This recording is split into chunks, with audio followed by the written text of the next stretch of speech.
Myself, Seema Chaudhary, working as a nursing tutor in TNTV Institute of Nursing. Today I am going to demonstrate the procedure of postural drainage. Postural drainage. Introduction. Postural drainage is achieved by positioning the patient where gravity assists in drainage of secretion in the major airways such as the trachea and the main bronchi usually curve out or can be effectively removed by suctioning. However, air passage in the peripheral lung segment require postural assistance to drain their secretion into the main airways. Because the patient usually sits in upright position, secretion are likely to accumulate in the lower parts of the lungs. When the postural drainage is used, the patient is placed sequentially in the different position so that the force of gravity helps to drain secretion from the smaller bronchi airway to the main bronchi and trachea. Assessment of the area involves in the determined by auscultation, percussion and by X-rays. It means postal ડ્રેનેજમાં એવી રીતે position આપવામાં આવે છે જેથી સેક્રેશન drain થઈને drainage બેગમાં આવશે. સેક્રેશન કફિંગ કે સક્શનથી પણ રિમૂવ કરવામાં આવે છે. પેશન્ટને અપરાઇટ પોઝિશનમાં બેસાડીએ ત્યારે અસિસ્ટન્ટની જરૂર પડે છે બિકોઝ સેક્રેશન મોસ્ટલી લોઅર પાર્ટ્સમાં અક્યુમ્યુલેટ થાય છે. પેશન્ટને આપણે અસ્કલ્ટેશન, પરકશન અને એક્સરે કરીને અસિસ્ટ કરી શકીએ છીએ. Definition. Postural drainage is method of drainage of secretion by gravity from various lung segments by the application of specific positions. It means postural drainage માં લંગ્સમાં રહેલા ફ્લુઇડને ગ્રેવિટી થ્રુ બહાર કાઢવાની અલગ અલગ મેથડ્સ છે. Purpose. To maintain full expansion of lungs by taking out the secretion from the lowest part of the lungs. It means કે લંગ્સના lowest પાર્ટમાંથી સેક્રેશન remove કરીને લંગ્સને ફૂલ expansion રાખવા માટે. To prevent collapse and consolidation. Collapse અને કન્સોલિડેશનને અટકાવવા માટે. Indication. Preoperative patient with excessive secretion by any cause such as chronic bronchitis, smoking, etc. જેની surgery થવાની હોય અથવા તો જેને ક્રોનિક બ્રોન્કાઇટિસ છે અને જે પેશન્ટ સ્મોકિંગ કરે છે એમની માટે. Post operative patient with excessive secretion જેની સર્જરી થઈ ગઈ છે અને સેક્રેશન વધારે છે. બ્રોન્કિયલ ઓર લોબાર નિમોનિયા જેને બ્રોન્કિયલ નિમોનિયા ઓર લોબાર નિમોનિયા છે ઓર પેશન્ટ અસ્થમેટિક છે. લંગ એપ્સિસ.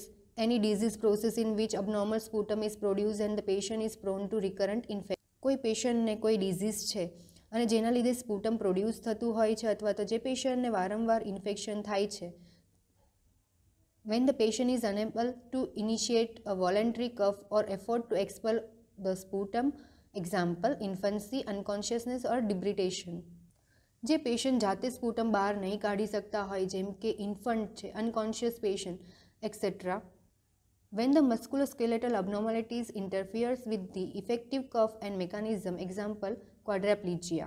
જેને મસ્ક્યુલોસ્કેલેટલની અબનોર્માલિટીઝ હોય અને પ્રોપર મસલ્સ વર્ક નહીં થતા હોય જેમ કે ક્વાડ્રિપ્લેજિયા. કોન્ટ્રાઇન્ડિકેશન. ઇન્ક્રીઝ ઇન્ટ્રાક્રેનિયલ પ્રેશર જેનું ઇન્ટ્રાક્રેનિયલ પ્રેશર વધી ગયું હોય. અનસ્ટેબલ હેડ ઓર નેક ઇન્જુરી જેને હેડ અને નેકમાં ઇન્જુરી હોય. એક્ટિવ હેમરેજ વિથ હિમોડાયનામિક ઇન્સ્ટેબિલિટી જેને હેમરેજની પ્રોબ્લેમ હોય. રિસેન્ટ સ્પાઇનલ સર્જરી ઓર ઇન્જુરી જેની રિસેન્ટલી સ્પાઇનલ સર્જરી થઈ હોય અથવા તો ઇન્જુરી થઈ હોય. એમ્ફાઇસીમા. ઇટ મીન્સ કે જેને લંગ્સ અને ચેસ્ટ વોલમાં પસ કલેક્શન હોય. બ્રોન્કોપ્યુલર ફિસ્ટુલા. ઇટ મીન્સ કે જેને લંગ્સ અને બ્રોન્કેલ ટ્રી વચ્ચે કનેક્શન હોય. Rib fracture or flail chest. It means કે રિબ્સમાં ફ્રેક્ચર હોય કે ઇન્જુરી હોય. Lungs tumor. Disease of chest wall જેને ચેસ્ટ વોલને રિલેટેડ ડિઝીઝ હોય. હેમરેજ ઇન રેસ્પિરેટરી ટ્રેક જેને રેસ્પિરેટરી ટ્રેકની અંદર બ્લીડિંગ થતું હોય. Painful chest condition. It means કે કોઈ પેશન્ટને ચેસ્ટને લગતા ડિઝીઝ હોય અથવા તો પેઇન થતું હોય. Tuberculosis and osteoporosis. Techniques for postural drainage. Medications. Prior to postural drainage, bronchodilator medicines may be administered to encourage drainage and expulsion of secretion. Postural drainage procedure start કરતાં પહેલાં મેડિસિન આપવી જેથી lungs expansion થાય અને proper secretion થઈ શકે. Hot steam inhalation. Steam when inhaled provides warmth and moisture to the mucous membrane which facilitates the expectoration of secretions. The warmth increases the blood supply and hydration of respiratory membrane. It also relaxes the smooth muscle of respiratory passage. The moisture liquefies the secretion and helps in the expulsion from the air passage. Steam ઇન્હેલેશનની મદદથી mucus loose થશે અને muscles પણ વાર્મથને લીધે relax થશે જેથી easily air passage માટે space બનશે. Cupping percussion. Percussion is a technique of forcefully striking the chest wall over the involved area with cupped hands. The percussion loosens the secretion in the affected area. It is performed directly over the affected areas with both hands must not slap the chest wall. Areas to avoid percussion are over the spinal column, the heart, kidney, and the areas increase the pain. Percussion is done for the 1 or 2 minutes and usually confined to congested areas. Cupping and percussion આ એવી technique છે જેની અંદર કપ્ડ hands વડે આપણે chest અને back પર મારવામાં આવે છે, જેનાથી સિક્રેશન લૂઝ થઈને ચેસ્ટ વોલથી છૂટું પડશે અને બહાર નીકળવામાં મદદ થશે. પરકશન કરતી વખતે ધ્યાન રાખવું કે કિડની, હાર્ટ કે સ્પાઇનલ કોલમ પર પરકશન કરવું નહીં. પરકશન 1 to 2 મિનિટ માટે કરી શકાય છે. Vibration. It is a technique of applying manual compression and tremor to the chest wall during the exhalation phase of respiration. The maneuver helps to increase the velocity of the air expired from the small airways, thus freeing the mucus. After 3 or 4 vibrations, the patient is asked to cough using the abdominal muscle. Vibration આ ટેકનિકમાં આપણે manually vibration provide કરીએ છીએ અને જેથી mucus easily upper બ્રોન્કાઈમાં આવે અને પેશન્ટને કહેવાનું છે કે કફિંગ કરે જેથી કરીને એ બહાર નીકળે.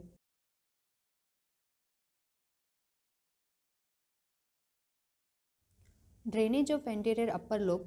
Sitting in upright position in a chair provides drainage of the upper lobe most lung segment. To drain the arterial upper segment, the patient needs to bend his body backward at about an angle of 80 degrees. This can be achieved by asking the patient to sit on a chair with inclined back support or by placing him in a semi-fowler's position. પેશન્ટને upright પોઝિશનમાં બેસાડવું અથવા તો chair પર બેસાડવું, 80 degree angle maintain કરવું અને બેકને પિલોથી support કરવું અથવા તો બેડ પર પણ બેસાડી શકાય છે, પણ જ્યારે બેડ પર બેસાડીએ છીએ ત્યારે સેમી ફાવલર્સ પોઝિશન પ્રોવાઈડ કરવી. Drainage of પોસ્ટિરિયર upper lobe.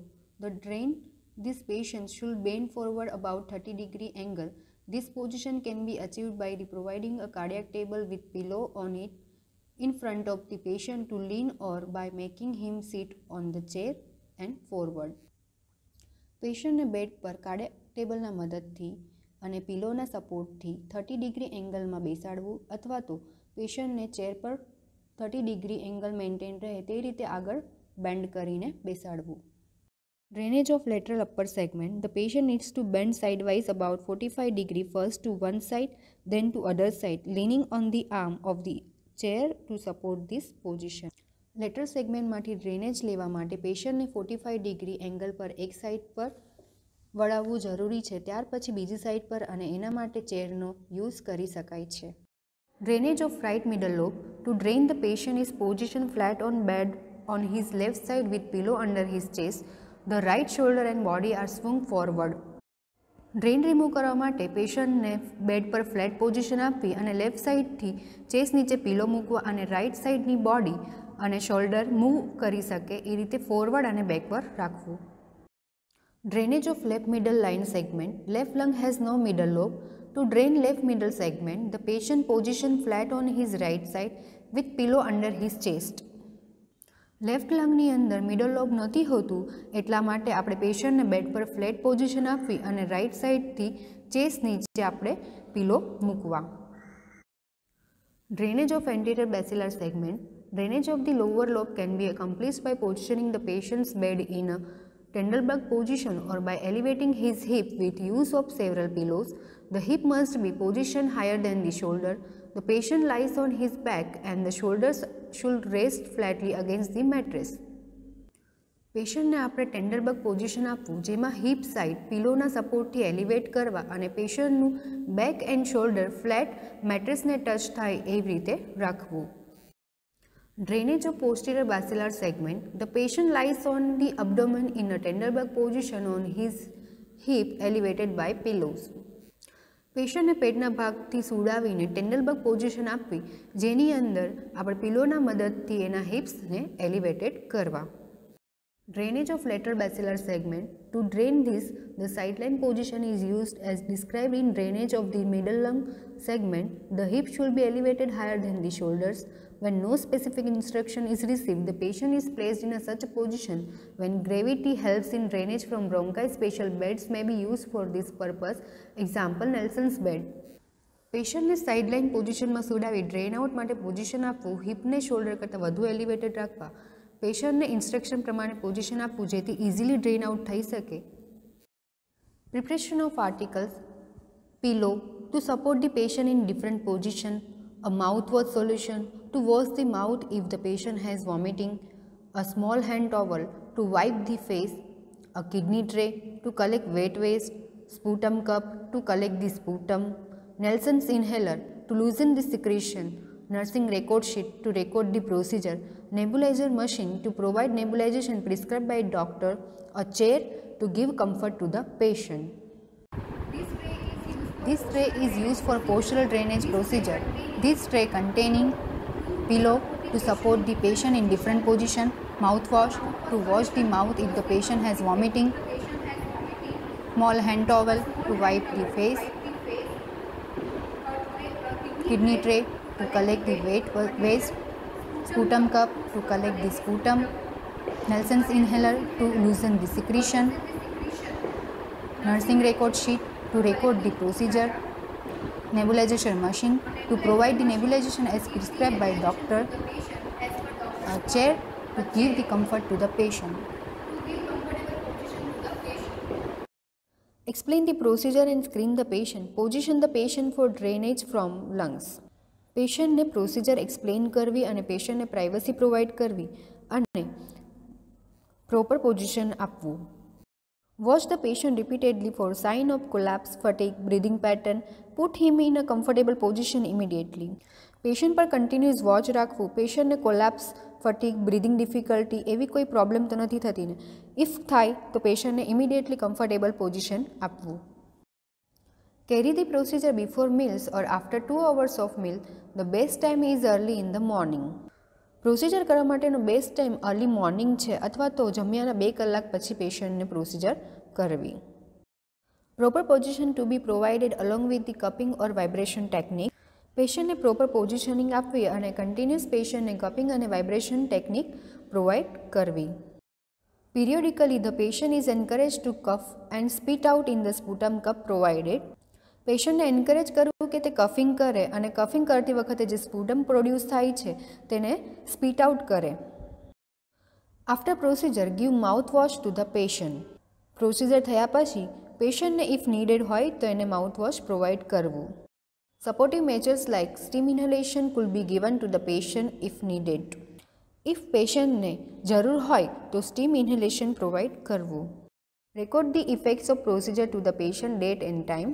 Procedure થયા પછી તેને નર્સિંગ રેકોર્ડ શીટમાં રેકોર્ડ કરવી. After care of patient. After procedure explain patient and give him or her comfortable position. એટલે કે પ્રોસિજર થયા પછી પેશન્ટને કમ્ફર્ટેબલ પોઝિશન પ્રોવાઈડ કરવી. Advise patient to note down the colour and consistency of secretion. એટલે કે પેશન્ટને આપણે એક્સપ્લેન કરવું કે જે સિક્રીશન નીકળી રહ્યું છે તેનો કલર અને અમાઉન્ટ કેટલું છે અને કેવું છે. Explain patient if any complication feels then report to nurse immediately. એટલે કે પેશન્ટને એક્સપ્લેન કરવું કે પ્રોસિજર થયા પછી જો કોઈ કોમ્પ્લિકેશન ફીલ થાય ઓર કોઈ પ્રોબ્લેમ ફીલ થાય તો ઇમિડિયેટલી નર્સને જાણ કરવી. After care of articles, clean the sputum cup. Secretion should be discarded or drained out and clean the sputum cup with clean running water. એટલે કે હવે સ્પુટમ કપને ક્લીન કરવો, એની અંદરનું જે સિક્રેશન છે તેને ડિસ્કાર્ડ કરવું અને ડ્રેન આઉટ કરીને સ્પુટમ કપને ક્લીન રનિંગ વોટરની અંદર વોશ કરવું. Clean the kidney tray and wash in running water and send it for the autoclaving. Kidney ટ્રેને ક્લીન કરી એને રનિંગ વોટરમાં વોશ કરવી અને આફ્ટર દેટ આપણે ઓટોક્લેવિંગ માટે મોકલવી. General waste like tissue paper or paper bag should be discarded in general waste container. General કચરો જેવો કે ટિશ્યુ પેપર અને પેપર બેગ જેવી વસ્તુઓ આપણે જનરલ વેસ્ટ મટીરિયલમાં નાખવી. Replace all the articles. બધા આર્ટિકલ્સને આપણે અગેન રિપ્લેસ કરી દેવા. Postural drainage is very effective for the sick patient and it is challenging role for the nurse to use the right postural drainage technique to get the therapeutic effectiveness and comfort for the person. Postural drainage એક એવી technique છે જે સિક patient માટે use થાય છે અને પોસ્ચરલ ડ્રેનેજમાં proper technique સાથે proper position આપવું જરૂરી છે.